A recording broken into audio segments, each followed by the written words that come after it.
Good morning students. My self doctor विशाल तिवारी। और आज का जो हमारा टॉपिक है वह है फ्रांस की क्रांति। इससे पहले के दो वीडियो में भी हम लोगों ने इसके बारे में बात करा था और इसके कुछ कारणों के बारे में भी जाना था, जिसमें से राजनीतिक कारण और इससे पहले क्रांति के पूर्व का इतिहास किस तरीके से रहा था वो भी हम लोगों ने देखा। उसके बाद राजनीतिक कारण क्या क्या रहे वो हम लोगों ने इसमें देखा, प्लस सामाजिक कारण क्या थे और उसमें कौन कौन से वर्ग बन गए थे वो हमने देखा। अब हम जो बात करेंगे वो बात करेंगे हम लोग आर्थिक कारण की। बहुत से विद्वानों के मतानुसार फ्रांस की शोचनीय आर्थिक स्थिति क्रांति का मूल कारण थी। सरकार की आर्थिक स्थिति बिगड़ते बिगड़ते दिवालियापन की तरफ बढ़ गई थी।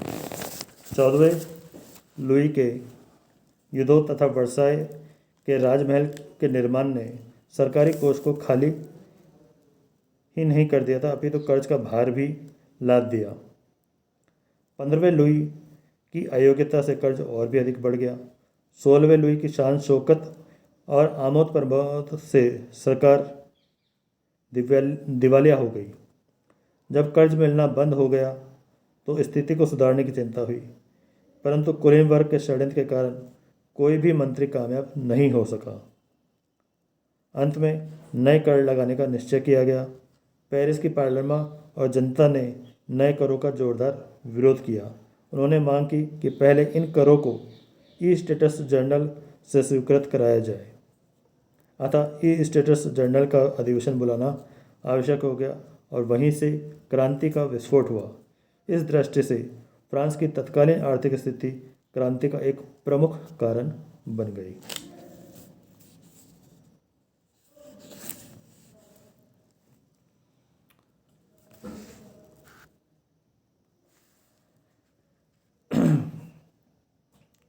दार्शनिकों एवं विचारकों का योगदान।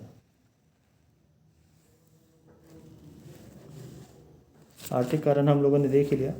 अब वहाँ फ्रांस के रहने वाले के अंदर जो प्रमुख दार्शनिक थे उन्होंने जो अपने विचार लोगों के बीच में व्यक्त किए, उसका क्या योगदान इस क्रांति के अंदर रहा उसके बारे में हम लोग जानेंगे। और बहुत ही प्रसिद्ध नाम है ये मॉन्टेस्क्यू, जिनका समय काल 1685 से 1755 ईस्वी रहा है। वॉल्टेयर 1694 से 1788 ईस्वी और रूसो 1712 से 1778 ईस्वी। उसके अलावा कुछ अन्य विचारक थे जिनका योगदान इस क्रांति के अंदर रहा, उन्हें हम देखते हैं। पहला है मॉन्टेस्क्यू के बारे में बात करेंगे। उससे पहले हम बात करते हैं क्रांति के पूर्व में फ्रांस में कई लेखक, विचारक तथा दार्शनिक हुए जिन्होंने जनता में मौजूद व्यवस्था के विरुद्ध क्रांति की भावना को जागृत करने का अथक प्रयास किया, परंतु यह कहना कि इनके कारण क्रांति हुई समुचित नहीं होगा। हाँ, इन विचारकों ने लोगों को शासन, समाज एवं अन्य क्षेत्रों में व्याप्त बुराइयों से अवगत कराया था और उनमें विद्रोह की भावना पैदा की। उन्होंने पुरातन व्यवस्था पर प्राणघातक प्रहार किया। लोगों के असंतोष, शोक, क्रोध आदि को उन्होंने शब्दों के द्वारा अद्भुत ढंग से प्रस्तुत किया और सुधारों के लिए जनमत तैयार किया। उन्होंने क्रांति का मार्ग प्रशस्त किया। कुछ प्रमुख दार्शनिक, विचारक एवं लेखकों का संक्षिप्त परिचय देना मैं दे रहा हूँ, जिसमें पहला है मॉन्टेस्क्यू। फ्रांसीसी राजतंत्र की आलोचना करने वाला पहला प्रमुख व्यक्ति मॉन्टेस्क्यू था। वह एक उच्च कोटि का वकील और बोर्डो की संसद का न्यायाधीश था। उसने 1748 ईस्वी में अपनी सुप्रसिद्ध रचना कानून की आत्मा, द स्पिरिट ऑफ लॉ का प्रकाशन करवाया। इसमें उसने फ्रांस के राजाओं के देवी अधिकार के सिद्धांत की कटु आलोचना की तथा फ्रांस की सड़ी गली खोखली संस्थाओं को एक बड़ी कड़ी व्यंग्यात्मक आलोचना की। वह वैधानिक शासन तथा व्यक्तिगत स्वतंत्रता का जबरदस्त समर्थक था। उसका मानना था कि निरंकुश शासन को समाप्त करने के लिए शासन के तीनों अंगों, कार्यपालिका, व्यवस्थापिका और न्यायपालिका के क्षेत्रों को पृथक पृथक करना आवश्यक है। उसने शक्ति प्राथक्य के सिद्धांत का प्रतिपादन किया और बतलाया कि ऐसा करने से तीनों शक्तियां एक दूसरे के अधिकारों को सीमित रखेगी तथा जनता के अधिकारों की रक्षा संभव हो सकेगी। ये बहुत ही महत्वपूर्ण बात उसने कही थी। अब हम बात करते हैं वोल्टेयर की, जिसका समय काल 1694 से 1788 ईस्वी रहा है। वोल्टेयर की गणना बौद्धिक जागृति के नेताओं में सबसे आगे होती है। वह एक महान लेखक, कवि, दार्शनिक, नाटककार, इतिहासकार, पत्रकार, आलोचक एवं व्यंग्यकार था। अपनी आलोचना के कारण उसे बार बार कारावास की सजा भी भुगतनी पड़ी।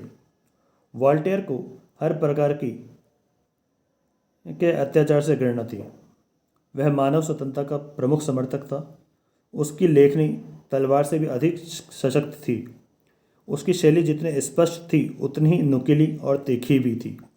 उसने अपनी लेखनी के द्वारा उस युग के अन्याय व अत्याचार, धार्मिक पक्षपात एवं निराधार विश्वासों के विरुद्ध दीर्घ काल तक संघर्ष किया था। हेजन के शब्दों में वह जो कुछ भी लिखता था उसमें उसकी आत्मा का उत्साह और उमंग बिंबित रहती थी।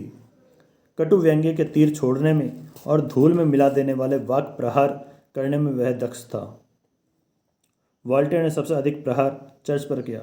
वह चर्च को बदनाम चीज, पिन फेम कहकर पुकारता था और उसने धर्म के सभी भाई आडंबरों का जोरदार खंडन किया। उसकी रचना लुई 14वें का इतिहास एक अनमोल कृति है।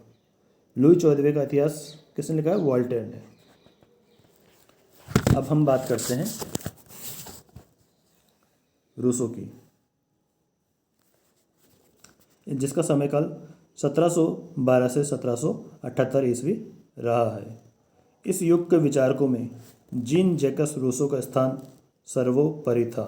तो रूसो का पूरा नाम क्या था? Jean Jacques Rousseau.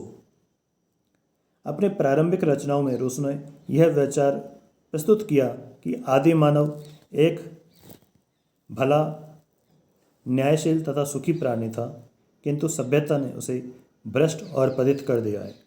इसलिए सभ्यता की जड़ों को उखाड़ फेंकना चाहिए और एक आदर्श समाज का निर्माण करना चाहिए। रूसो ने अपने उपयुक्त क्रांतिकारी विचारों का अपनी सुप्रसिद्ध पुस्तक सामाजिक संविदा, जिसे सोशल कॉन्ट्रैक्ट भी कहते हैं, में विस्तार से उल्लेख किया है। उसकी पुस्तक का पहला वाक्य है, मनुष्य स्वतंत्र पैदा हुआ था किंतु वह सर्वत्र बंधनों में जकड़ा हुआ है। वास्तविक सत्य को भी प्रतिपादित करता है। रूसो के अनुसार सभी शासन सत्ताओं की उत्पत्ति एक संविदा के द्वारा हुई है, जिसे लोगों ने प्राकृतिक दशा में रहते समय किया था और जिसे वे इच्छानुसार बदल भी सकते हैं। प्रभुत्व समस्त जनता में निवास करता है, न कि किसी व्यक्ति अथवा वर्ग में। सभी व्यक्ति स्वतंत्र और समान हैं। सरकार का कर्तव्य है प्रत्येक व्यक्ति के अधिकारों की रक्षा करना। यदि शासन और शासित में से इसके विरुद्ध कार्य करे तो दूसरे को इस बात का अधिकार होगा कि वह उसे उचित दंड दे। रूसो के विचारों ने यूरोप के निरंकुश राज्यों की जड़ें खोदने में महत्वपूर्ण भूमिका अदा की। नेपोलियन ने तो यहाँ तक कहा कि यदि रूसो का जन्म ना होता तो फ्रांस में राज्य क्रांति का होना असंभव था। तो रूसो का एक बहुत महत्वपूर्ण स्थान फ्रांस की क्रांति के अंदर है। इसके अलावा कुछ अन्य विचारक भी हुए हैं, जिसमें दिदरो, आर्लोबेयर एवं केने आदि विचारकों ने भी लोगों को जागृत करने में अपना अपना महत्वपूर्ण योगदान दिया है। दिदरो ने एक विशाल ज्ञानकोश का संपादन किया, जिसमें तत्कालीन युग के प्रमुख विद्वानों की रचनाएं संकलित थी। इसमें धर्म और राजनीति से संबंधित आलोचनात्मक लेख थे, जिनसे विद्रोह की गंध आती थी। राजतंत्र की निरंकुशता और स्वेच्छाचारिता, चर्च की अनैतिकता, सामंती व्यवस्था की अनुपयोगिता, सामाजिक असमानता, शासन की भ्रष्टता आदि पर कठोर प्रहार किए गए थे। इससे लोगों को एक नया दृष्टिकोण मिला। कुछ ऐसे अर्थशास्त्री भी हुए जिन्होंने व्यापार तथा कला कौशल के मार्ग में शासन की ओर से पैदा की गई रुकावटों का विरोध किया। उनका नारा था, सबको इच्छानुसार कार्य करने दो और शासन को कम से कम हस्तक्षेप करना चाहिए। वे वाणिज्यवादी नीति के विरोधी थे। ऐसे लोगों में क्वेस्टने प्रमुख था। अन्य लेखकों में इतिहासकार रेनाल तथा मावली के नाम भी उल्लेखनीय है। फ्रांस के उपयुक्त विचारकों ने एवं लेखकों ने लोगों के दिमाग में बौद्धिक हलचल पैदा करके फ्रांसीसी क्रांति के मनोवैज्ञानिक आधार को पुष्ट कर दिया। स्वतंत्रता, समानता, सहिष्णुता, उन्मुक्त व्यापार और जनसत्ता संबंधी विचारों ने पुरातन व्यवस्था को उखाड़ने में शक्तिशाली अस्त्रों की भूमिका अदा की। उन्होंने क्रांति को जन्म नहीं दिया, परंतु क्रांति के कारणों को बड़ी चतुराई के साथ लोगों के सामने रखकर उन्हें क्रांति की ओर आगे बढ़ने के लिए विवश कर दिया। अब हम बात करते हैं फ्रांसीसी क्रांति के कुछ अन्य और क्या कारण रहे हैं जिससे कि क्रांति हुई। क्रांति के कुछ अन्य कारण भी थे, जैसे अमेरिका के स्वतंत्रता संघर्ष में फ्रांस ने इंग्लैंड के विरुद्ध उपनिवेशों को सहायता दी थी। इस युद्ध के परिणाम स्वरूप फ्रांस के राजकोष पर भारी बोझ पड़ा और उसकी आर्थिक स्थिति बिगड़ गई। इसलिए सरकार को ईस्ट स्टेट्स जनरल का अधिवेशन बुलाना पड़ा था। दूसरी तरफ इस संघर्ष में फ्रांस के हजारों स्वयंसेवकों और सैनिकों ने भी भाग लिया था। वापस स्वदेश आने के बाद उन लोगों ने फ्रांस के लोगों को भी क्रांति के लिए उत्साहित किया। अत्याचारी शासन के विरुद्ध कैसे लड़ा जाता है इसका अनुभव करके 1789 से 1782 की अवधि में कैसे लड़ा जाता है इसका अनुभव इन लोगों ने प्राप्त कर लिया था। आयरलैंड के लोगों ने भी निरंकुश शासन के विरुद्ध आंदोलन करके 1789 से 1782 ईस्वी की अवधि में काफ़ी सुविधाएं प्राप्त कर ली थी। इस उदाहरण का फ्रांसीसियों पर काफ़ी प्रभाव पड़ा। इंग्लैंड में संवैधानिक शासन तंत्र जिस सफलता के साथ काम कर रहा था उसका भी फ्रांस की जनता पर गहरा प्रभाव पड़ा। फ्रांस की सेना भी मौजूदा शासन से संतुष्ट न थी। सैनिकों तथा उनके अधिकारियों पर उस समय के विचारों का जोरदार प्रभाव पड़ चुका था, अतः उन्होंने भी सर्वसाधारण का साथ दिया।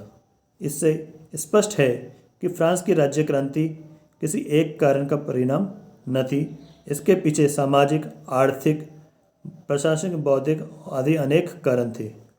राज्य की विषम आर्थिक समस्या को क्रांति का तत्कालीन कारण कहा जा सकता है।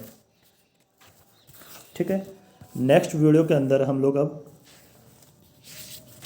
क्रांति के लिए जो उत्तरदायी घटनाएं कौन कौन सी रहीं उसके बारे में चर्चा करेंगे।